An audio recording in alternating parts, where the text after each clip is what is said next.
नमस्कार दोस्तों, आपका एक बार फिर स्वागत है।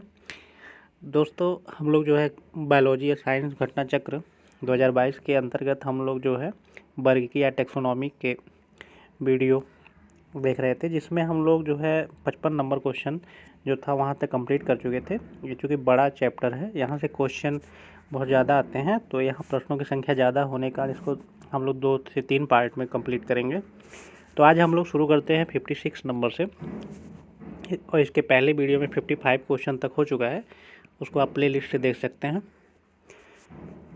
अगला क्वेश्चन है, नेपेंथिस खासियाना घटपड़ी नामक दुर्लभ एक आपातीय पौधा पाया जाता है। ये कहाँ पाया जाता है? तो यह जो है मेघालय क्षेत्र में पाया जाता है। नेपेंथिस खासियाना घटपड़ी भारत के मेघालय राज्य के गारो खासी जयंतिया पहाड़ी क्षेत्र में पाया जाता है। अगला क्वेश्चन है, पौधों के कौन से भाग से हल्दी प्राप्त होती है? तो पौधों के कौन से भाग से? तो पौधों के तना वाले भाग से हल्दी प्राप्त होती है। पौधों के तने के भाग से हल्दी प्राप्त किया जाता है। हल्दी को पौधे के खाने लायक हिस्सा प्रकंद है, जो कि एक अंतः भौमिक रूपांतरित तने का एक प्रकार है। हल्दी का पौधा एक प्रकंदीय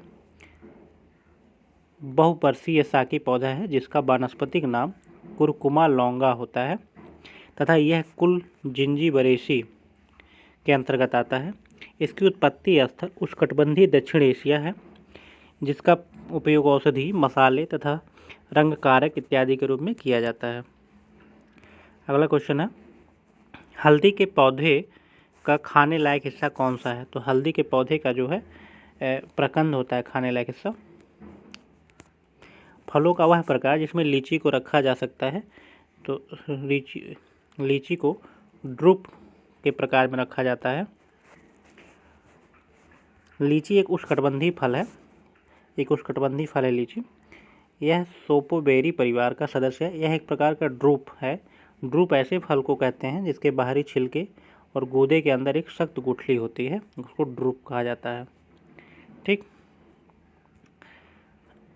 अगला क्वेश्चन है, निम्न अधोभूमि उत्पादित सब्जियों में से कौन सी एक रूपांतरित जड़ है? तो इसमें शकरकंद हो जाएगा। शकरकंद एक रूपांतरित जड़ होती है। शकरकंद काम्बालुवेसी कुल का एक वर्षीय पौधा है। यह एक अनुकूल परिस्थितियों में बहुवर्षीय या सब व्यवहार कर सकता है। यह एक सपुष्पक पौधा है। इसकी रूपांतरित जड़ की उत्पत्ति तने के पर्व संधियों से होती है, जो जमीन के अंदर प्रवेश कर फूल जाती है।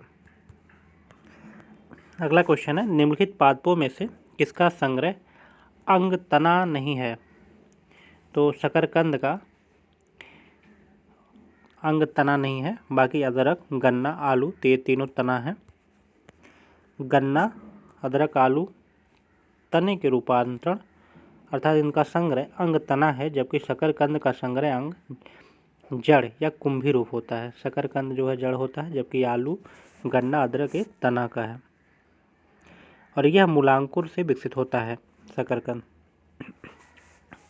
निम्न में से कौन सा तना है? तो कौन सा तना है बताना है। तो इसमें ऑप्शन बी है अदरक। अदरक तने का रूपांतरण है, अर्थात इसका संग्रह अंग तना है, जबकि सलजम, गाजर, शकरकंद जड़ों की श्रेणी में आते हैं। अदरक तना है, जड़ नहीं, क्योंकि इसमें नोड और इंटर नोड होते हैं। अदरक तना है, जड़ नहीं, इसका कारण ये होता है कि इसमें नोड और इंटर नोड होते हैं। नोड एवं इंटर नोड का उपस्थिति होना तने का विशेष लक्षण होता है। क्योंकि अदरक में ये संरचनाएं पाई जाती हैं, अतः कहा जा सकता है कि अदरक तना है, जड़ नहीं। मतलब जिसमें नोड और इंटर नोड हो वो जो है तना होती हैं, तनों का विशेष लक्षण होता है।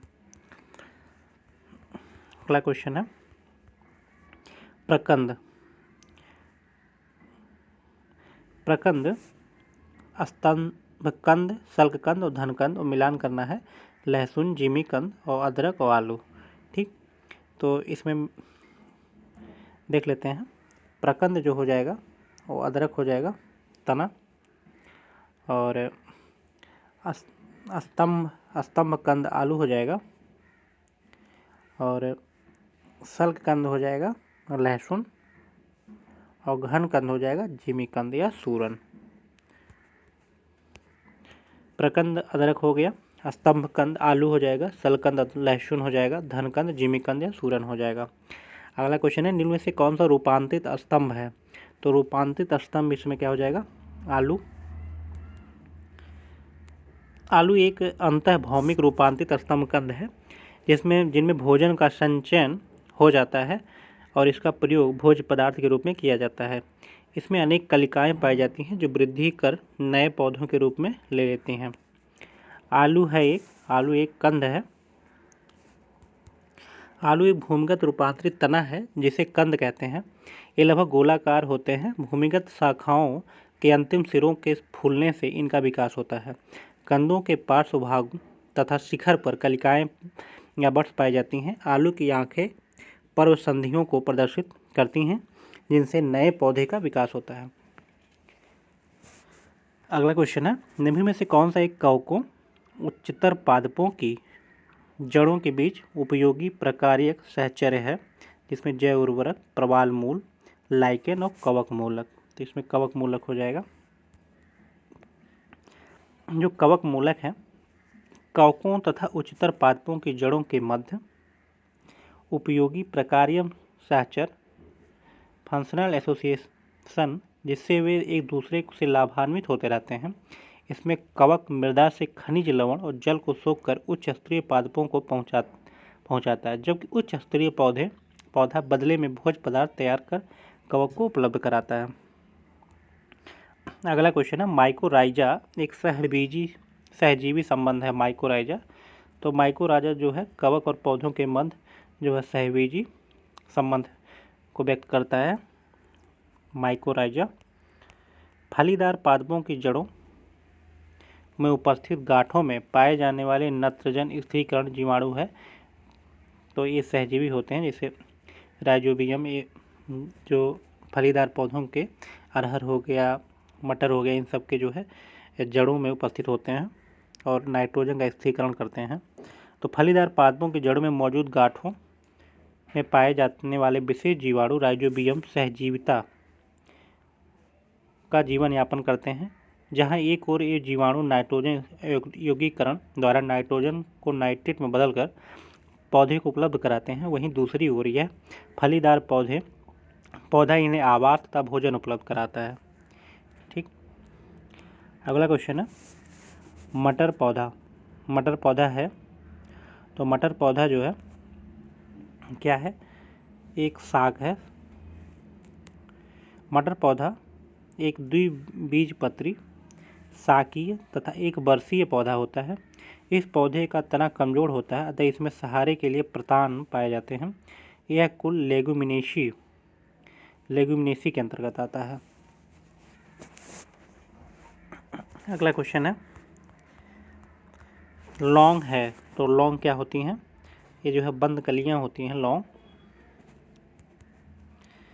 लौंग बंद कलियां और पुष्पकलिका है जिनका उपयोग मसालों, औषधियों, भोज्य पदार्थ इत्यादि में किया जाता है। लौंग के पौधे का वानस्पतिक नाम साइजियम एरोमेटिकम है जो कि कुल मिट्रेसी के अंतर्गत आता है। इसका जन्म स्थल इंडोनेशिया को माना जाता है। लौंग का जो जन्म स्थल इंडोनेशिया को माना जाता है तथा इसका उपयोग समस्त विश्व में किया जाता है। यह एक सदाबहार वृक्ष है जिसकी ऊंचाई 10 से 20 मीटर तक होती है तथा इसकी पत्तियां बड़ी व मंडाकार होती हैं। विश्व में इंडोनेशिया लौंग का सबसे उत्पादक है, जबकि भारत में तमिलनाडु लौंग का सबसे बड़ा उत्पादक राज्य है। इसके बाद क्रम से कर्नाटक और केरल का स्थान आता है। ठीक। अगला क्वेश्चन है, निम्नलिखित मसालों में से कौन सी एक पुष्प कलिका होती है?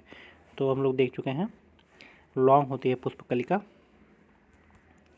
अगला क्वेश्चन है, लौंग है तो ये जो है क्या है? सूखे फूल होते हैं, कलिकाएं होती हैं। अगला क्वेश्चन है, लौंग पौधों के निम्नलिखित में से किस भाग से प्राप्त होता है?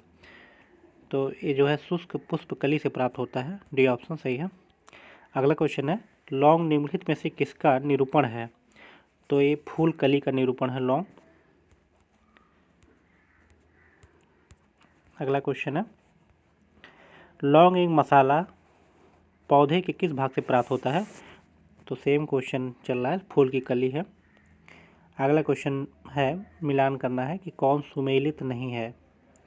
ठीक, तो देख लेते हैं पहले कौन कौन सुमेलित। अदरक राइजोम सुमेलित है, अफीम की डूडी सुमेलित है, सन तना सुमेलित है, केसर जो है बीज नहीं होता, ये जो है वर्तिकाग्र होती हैं, तो ये बी गलत है। केसर एक मसाला जिसे सेफ्रॉन क्रोकस के पुष्प की वर्तिका तथा वर्तिकाग्र से प्राप्त किया जाता है। इस पौधे का वानस्पतिक नाम क्रोकस सेटावाइवस है, जो कि इरिडेसी कुल के अंतर्गत आता है। केसर क्रोकस सेटावाइस फूल के स्त्री भाग से प्राप्त किया जाता है, जो बीज बनाने वाला भाग है। यह एक पुष्पीय बहुवर्षीय पौधा है। केसर का स्वाद तीखा होता है तथा इसमें सेफ्रॉनॉल और प्रिकोकोसिन नामक रसायन पाया जाता है। इसका उपयोग औषधि तथा भोज्य पदार्थ को स्वादिष्ट और सुनहला बनाने में किया जाता है। अगला क्वेश्चन है, केसर होता है, तो केसर एक सूखा मिश्रण होता है। फूल के बीज बनाने वाले भागों का होता है केसर, वही वर्तिका या वर्तिकाग्र होते हैं। अगला क्वेश्चन है, नीचे दिए गए पौधे और उनके खाद्य भाग के युग्मों में कौन से सही सुमेलित नहीं है। बताना कौन सही सुमेलित नहीं है। अदरक जो है प्रकंद होता है, प्याज मांसल पर्ण, आलू जो है तना होता है, मूल नहीं होता है, तो ये गलत हो जाएगा, इसलिए ऑप्शन में सही है नारियल भ्रूणपोष होता है, तो ए बी डी सही है, बाकी सी गलत है। आलू खाने वाला भाग कंद या रूपांतरित तना है, ना कि मूल है, सुमेलित नहीं है, शेष सभी युग्म सुमेलित हैं। अगला क्वेश्चन है, निम्न में से आलू का कौन सा भाग खाने योग्य होता है। तो आलू का तना होता है जो खाने योग्य होता है। निम्न में से कौन सा एक फल है, बताना है। तो आलू, मूली, शकरकंद ये सब जो है फल नहीं है, बाकी भिंडी जो है फल है। भिंडी का पौधा एक पुष्पीय पादप है जिसका वानस्पतिक नाम एबेल मोस्कस एस्कुलेंटस। इसका फल कैप्सूल प्रकार का होता है जिसमें बीजों की संख्या अधिक होती है। इस फल का संपूर्ण भाग खाया जाता है। अन्य विकल्पों में आलू का खाया जाने वाला भाग तना है, मूली एवं शकरकंद का भाग जड़ है। निम्न में से कौन सा एक सच्चा फल नहीं है। तो सच्चा फल बोलना है।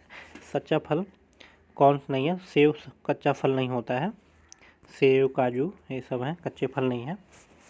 जब फल निर्माण में अंडाशय के अलावा कुछ अन्य भाग भी शामिल हों तो ऐसे फल को असत्य फल कहते हैं। जैसे यदि जो है फल निर्माण में अंडाशय के अलावा जैसे वर्तिकाग्र हो गया और ये सब चीज़ें जो है वर्तिका ये सब भी उसमें पार्टिसिपेट कर लें तो ये जो है असत्य फल हो जाता है। जैसे इसके एग्जाम्पल है सेब, काजू, नाशपाती इत्यादि। ठीक,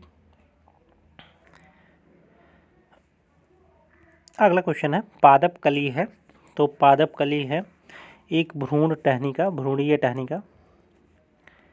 पादप कली है एक भ्रूणीय टहनिका। वनस्पति विज्ञान में किसी अविकसित प्रवाह को कली या कलिका कहते हैं। यह किसी पत्ती के कच्छ एक्सिल पर या तने के अंतिम छोर पर उत्पन्न होती है।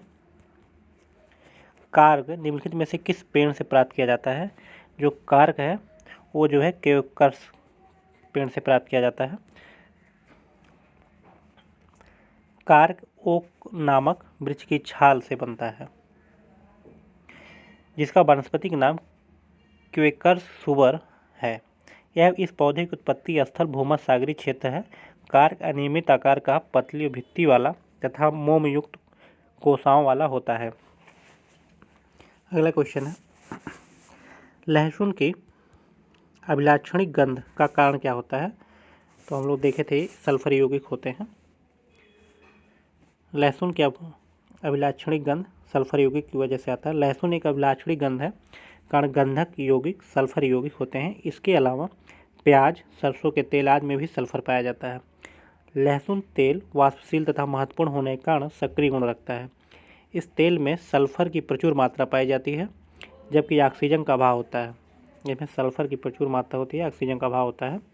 लहसुन का उपयोग स्वेदजनक, मूत्रवर्धक, कफ निवारक, उत्तेजक इत्यादि रूपों में किया जाता है। तो एक तरह से औषधि भी है। प्याज के छिलके उतारने पर आंसू आते हैं, तो ये जो है सल्फेनिक एसिड की वजह से होता है, ना कि सल्फोनिक, कन्फ्यूज मत होइएगा। ये सल्फेनिक एसिड होता है जिसकी वजह से आंसू आते हैं। ठीक।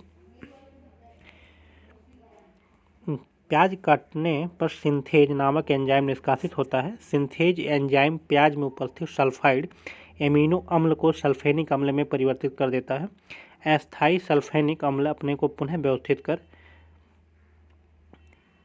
कर सिनप्रोपेंथियाल एक्स ऑक्साइड का निर्माण करता है, जो आँख में आंसू उत्पन्न करते हैं। जीवन चक्र की दृष्टि से पौधे का सबसे महत्वपूर्ण अंग है, तो ये पुष्प है। जीवन चक्र की दृष्टि से पौधे का सबसे महत्वपूर्ण अंग पुष्प है। यह पौधे के प्रजनन में सहायक होता है। एक पुष्प में मुख्यतः पुंकेसर और स्त्री केसर मिलकर प्रजनन भागों का निर्माण करते हैं। यदि पुष्प नहीं होगा तो स्त्री केसर पुंकेसर रहेंगे नहीं, तो ये जो है आगे ही नहीं बढ़ पाएंगे। तो जीवन चक्र के लिए जरूरी है पुष्प होना। मिर्च की तीक्ष्णता का क्या कारण होता है? मिर्च में तीक्ष्णता किसकी वजह से होता है? अगला क्वेश्चन है। तो ये जो होता है कैस्पेसिन की उपस्थिति की वजह से होता है। बी ऑप्शन सही है। मिर्च की तीक्ष्ण या तीखा स्वाद क्रिस्टलीय पदार्थ कैस्पेसिन C18H27 या NO3 की उपस्थिति के कारण होता है। लाल मिर्च तीखी होती है क्योंकि उसमें उपस्थित होता है, तो इसमें जो है कैस्पेसिन उपस्थित होती है। ठीक, बी ऑप्शन सही है। अगला क्वेश्चन है, रेशम का कीड़ा अपने जीवन चक्र में किस चरण में वाणिज्यिक तंतु पैदा करता है? ठीक, तो ये जो है कोशित प्यूपा के चरण में जो है वाणिज्यिक तंतु या फाइबर जो है ये उत्सर्जित करता है। रेशम का कीड़ा कोशित प्यूपा अवस्था में वाणिज्यिक तंतु को उत्पन्न करता है। लार्वा चक्र के बाद तैयार प्यूपा के बचाव हेतु यह अपनी लार ग्रंथियों द्वारा स्रावित पदार्थ से खोल कोया तैयार करता है, जिससे रेशम की प्राप्ति की जाती है। रेशम का उपयोग वस्त्र उद्योग में किया जाता है। रेशम कीट जिन पर पनपता है वे हैं, तो रेशम कीट जिन पर पनपता है वह शहतूत की पत्तियां होती हैं। रेशम कीट वर्ग का प्राणी है। यह शहतूत पत्तों पर पनपता है। निम्न में से कौन कीटों से प्राप्त नहीं होता? बताना है कीटों से प्राप्त कौन नहीं होता। तो जो है शहद भी होता है, रेशम भी होता है, लाख भी होता है। तो इसमें मोती जो होता है, मोती कीट से नहीं प्राप्त होता है। डी ऑप्शन सही है। रेशम कीट से रेशम की प्राप्ति होती है। रेशम कीट शहतूत के पत्तों पर पनपता है। लाख या कैरिया लेक्का लेसिफर लेक्का नामक कीट द्वारा प्राप्त किया होता है। मधुमक्खियां सामाजिक कीट हैं जो फूलों से मकरंद इकट्ठा कर शहद का निर्माण करती हैं। मोती वस्तुतः मोलस्क संघ के जीव पिक्टेडा या पर्ल ओयस्टर द्वारा प्राप्त किया जाता है। तो इसमें देखें जो मोती है मोलस्का संघ के जीव पिक्टेडा या पर्ल ओयस्टर द्वारा प्राप्त किया जाता है, न कि कीट के द्वारा। ठीक, अगला क्वेश्चन है, निम्न में से कौन सी औषधीय फसल है? तो औषधीय फसल जो है इसमें धृत कुमारी, जिसको हम लोग एलोवेरा कहते हैं। धृत कुमारी एलोवेरा एक औषधीय पौधा है। गन्ना, कपास नकदी फसलें हैं। महुआ एक उष्णकटिबंधीय वृक्ष है जो भारत के मैदानी क्षेत्रों में पाया जाता है। इसके फल से तेल तथा इसके फूल से शराब बनाई जाती है। क्विनैन जो मलेरिया के लिए एक प्रसिद्ध औषधि है वह प्राप्त की जाती है। तो जो है आवृत बीजी पादप से प्राप्त की जाती है क्विनैन। ठीक, क्विनैन मलेरिया के उपचार के लिए एक प्रमुख औषधि है। इसे सिनकोना नामक पौधे की छाल से प्राप्त किया जाता है। यह पौधा एक आवृत बीजी पादप है। क्विनैन एक प्राकृतिक श्वेत क्रिस्टलीय एल्केलाइड है जिसका स्वाद तीखा होता है। इसका उपयोग जोड़ों के दर्द तथा प्रियन से उत्पन्न रोगों के उपचार में भी किया जाता है। अगला क्वेश्चन है, मलेरिया रोग की प्रभावी औषधि क्विनैन का निष्कर्षण किया जाता है। तो सिनकोना की छाल से होता है। ये ऑप्शन सही है। अगला क्वेश्चन है, क्विनैन जो मलेरिया के इलाज में प्रयोग की जाती है, सिनकोना पादप किस भाग से आती है? तो हम लोग देख चुके हैं छाल से। सेम क्वेश्चन है। अगला क्वेश्चन है, क्विनैन सिनकोना पादप किस भाग में प्राकृतिक रूप से पाई जाती है? सेम वही है आंसर, छाल। अगला क्वेश्चन है, मलेरिया निदान हेतु आर्टीथर नामक की औषधि प्राप्त होती है। तो ये बीजीय पादप से प्राप्त होती है। आर्टीथर नामक मलेरिया की औषधि है। मलेरिया निदान हेतु आर्टीथर नामक औषधि बीजीय पादप से तैयार की जाती है। एट्रोविन, क्लोरोक्वीन इत्यादि औषधि भी मलेरिया निदान हेतु प्रयुक्त की जाती हैं। ध्यातव्य है कि मलेरिया प्लाज्मोडियम नामक प्रोटोजोआ द्वारा प्राप्त होता है अतः इसका वाहक मादा एनाफिलीज मच्छर है। अगला क्वेश्चन है, सिनकोना की छाल से प्राप्त औषधि को मलेरिया के उपचार के लिए प्रयोग किया जाता है। जिस कृत्रिम औषधि ने इस प्राकृतिक उत्पाद को प्रतिस्थापित किया है, तो क्या है, क्लोरोक्वीन ने इसको प्रतिस्थापित किया है। कुनैन नामक एल्केलाइड सिनकोना पौधे के छाल से तैयार किए जाते थे, जो कि मलेरिया रोग में उपचार में उपयोगी थे। किंतु क्लोरोक्वीन नामक कृत्रिम औषधि इस प्राकृतिक उत्पाद को प्रतिस्थापित किया है, क्योंकि इसका भी उपयोग अब मलेरिया के उपचार में किया जाता है। तो अब क्लोरोक्वीन जो है कुनैन की जगह यूज हो रहा है।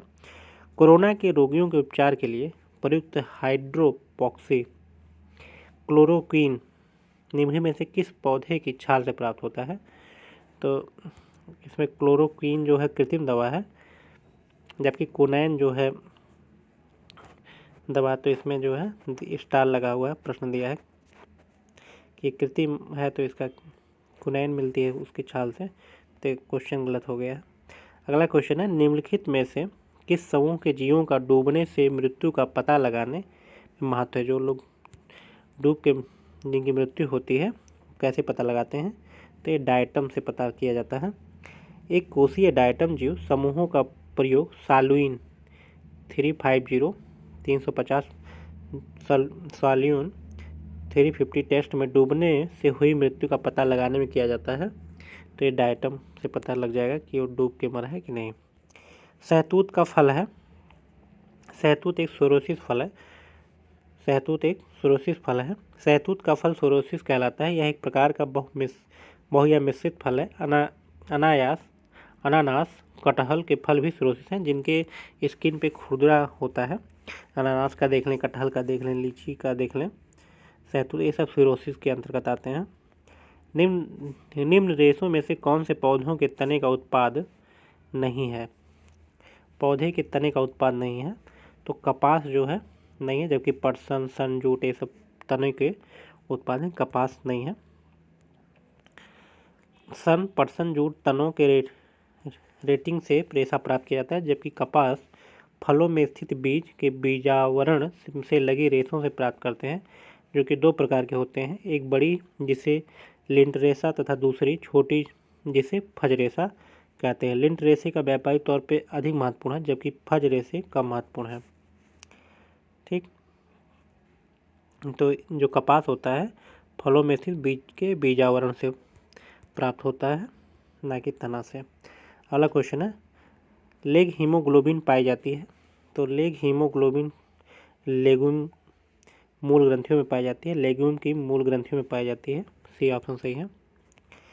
लेग हीमोग्लोबिन लेगुमिनोसी फेबेसी कुल के पौधों जैसे अल्फाल्फा, एक तरह का घास है अल्फाल्फा, सोयाबीन आदि की मूल ग्रंथियां पाई जाती हैं। निम्नलिखित में से कौन सा मानव निर्मित धान्य है जो प्रकृति में नहीं पाया जाता है? तो मानव निर्मित कौन सा धान्य जो प्रकृति में नहीं पाया जाता, वो टिट्रिकेल है। टिट्रिकेल धान जो मानव निर्मित है। इसमें जो है प्रकृति में नहीं, वैज्ञानिकों ने इस संकर पौधे के प्रयोगशाला में गेहूं, टिट्रिकम तथा राई को परस्पर संकरण करा के तैयार किया है। इस संकरण में गेहूं के मादा, इसमें गेहूं राई से मिला के क्रश कराया गया है। गेहूं के मादा तथा राई के नर भाग, मतलब गेहूं का मादा और राई के नर या परागकण का उपयोग किया गया है। इसका अनाज मूलतः स्वीडन, स्कॉटलैंड द्वारा उत्पन्न किया गया है, जिसको मुख्यतः पशुओं के चारे के लिए उगाया जाता है। इससे रोटी अच्छी नहीं बनती है। इसमें राई और गेहूं को मिला के बनाया गया है, जिसमें राई का जो है नर भाग है और गेहूं का मादा भाग है। निम्न में से कौन सा अनाज मानव निर्मित है? तो वही है टिट्रिकेल, मानव निर्मित है। तो दोस्तों जो है 106 क्वेश्चन हम लोग कंप्लीट कर चुके हैं। अभी एक और हम लोगों को इस पे वीडियो बनाना पड़ेगा। तो हम लोग इसका अगला जो पार्ट होगा उसमें ये जो है चैप्टर कंप्लीट हो जाएगा, वर्गीकरण से संबंधित सारे प्रश्न। ये दोस्तों, ये आपको सीरीज पसंद आ रही है तो इसको ज़्यादा से ज़्यादा शेयर करिए और सब्सक्राइब करें। धन्यवाद।